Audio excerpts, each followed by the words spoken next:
Iran ও ইসরায়েলের মধ্যকার বর্তমান সংঘাতটি এখন এক নজিরবিহীন ও বিপজ্জনক মোড়ে এসে দাঁড়িয়েছে। 2026 সালের বর্তমান সামরিক সমীকরণে দেখা যাচ্ছে, দীর্ঘদিনের ছায়াযুদ্ধ এখন সরাসরি সম্মুখ সমরে রূপান্তরিত হয়েছে।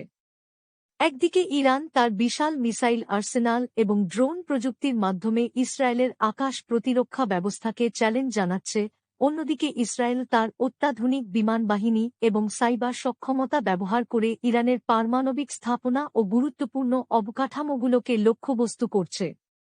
এই সংঘাত কেবল দুই দেশের মধ্যে সীমাবদ্ধ নেই, বরং এর ফলে লোহিত সাগর ও পারস্য উপসাগরের মতো গুরুত্বপূর্ণ নৌপথগুলো অস্থিতিশীল হয়ে পড়েছে, যা বিশ্বজুড়ে সরবরাহ চেইন এবং জ্বালানি তেলের বাজারে চরম অস্থিরতা তৈরি করেছে। এই সংঘাতের মূল কারণ হিসেবে তিনটি প্রধান বিষয়কে চিহ্নিত করা যায়: পারমাণবিক সক্ষমতা, আঞ্চলিক আধিপত্য এবং প্রক্সি নেটওয়ার্ক।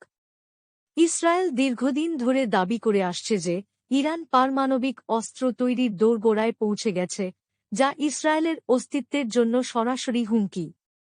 বিপরীতে ইরান তার সার্বভৌমত্ব রক্ষা এবং মধ্যপ্রাচ্য থেকে পশ্চিমা প্রভাব কমানোর লক্ষ্যে হিজবুল্লাহ, হামাস এবং হুথি বিদ্রোহীদের মতো গোষ্ঠীগুলোকে একটি শক্তিশালী প্রতিরোধ বলয় হিসেবে গড়ে তুলেছে।